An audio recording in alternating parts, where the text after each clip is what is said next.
Kita boleh buka guys.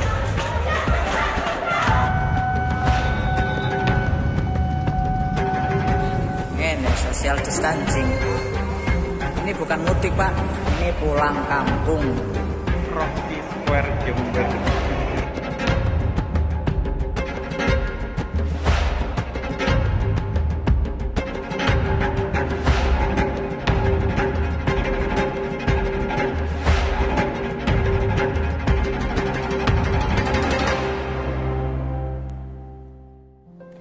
Teman-teman, 2 bulan lebih sudah kita lalui.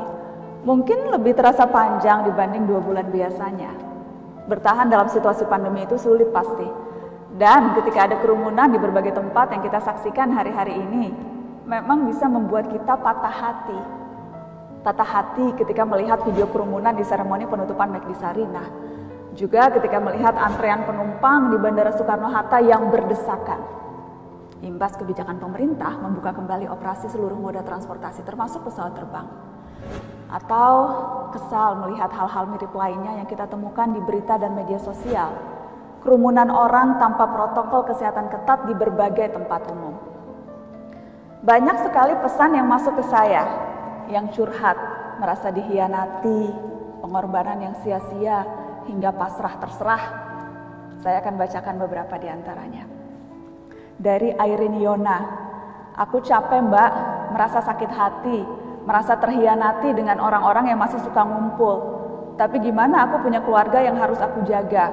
Mama harus minum obat dari apotek dulu sementara dan nahan sakit karena menghindari yang namanya rumah sakit. Tapi mereka dengan egoisnya kerumunan tanpa adanya jaga jarak dan pakai masker. Kasihan orang-orang yang rela di PHK, nggak pulang kampung, dipotong gaji, dapat THR dicicil.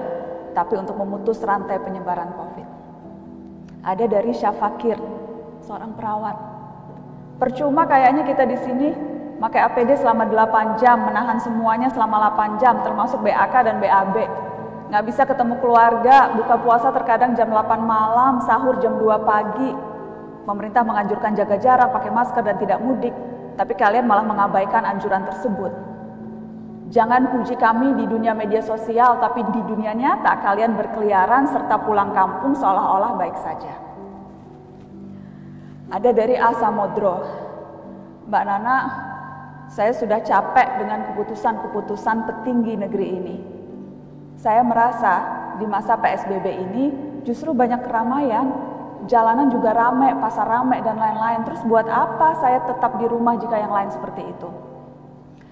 Sebenarnya seberapa seriuskah pemerintah menghadapi COVID? Bagaimana sebenarnya kondisi saat ini? Saya sebagai warga selalu dibuat bingung.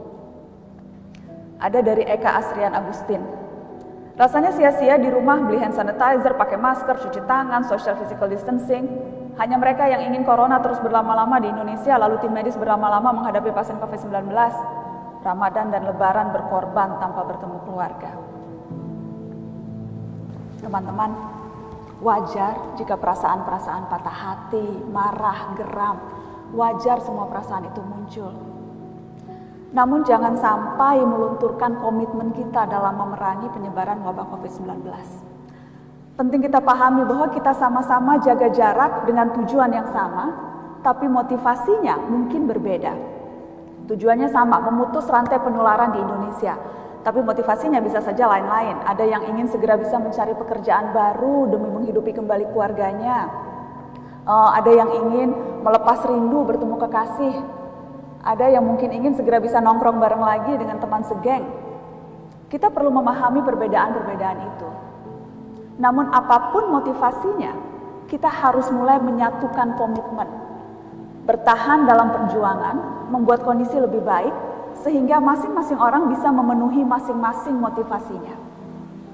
Karena sekali lagi pandemi ini memang problem yang hanya bisa ditangani secara kolektif. Perlu kontribusi semua orang. Makanya penting menyadari bahwa ini bukan demi diri sendiri saja, namun juga demi orang lain. Kita melakukan ini untuk para tenaga kesehatan yang sudah bertaruh nyawa, untuk para karyawan yang sudah dirumahkan berminggu-minggu, untuk para pengusaha yang terpaksa menutup usahanya, dan untuk bangsa negara yang sudah merugi sangat banyak. Kita perlu menanamkan pikiran bahwa kita melakukan ini untuk diri sendiri dan orang yang kita sayangi. Sehingga kita tidak akan merasa sia-sia sudah menjaga diri sebaik mungkin.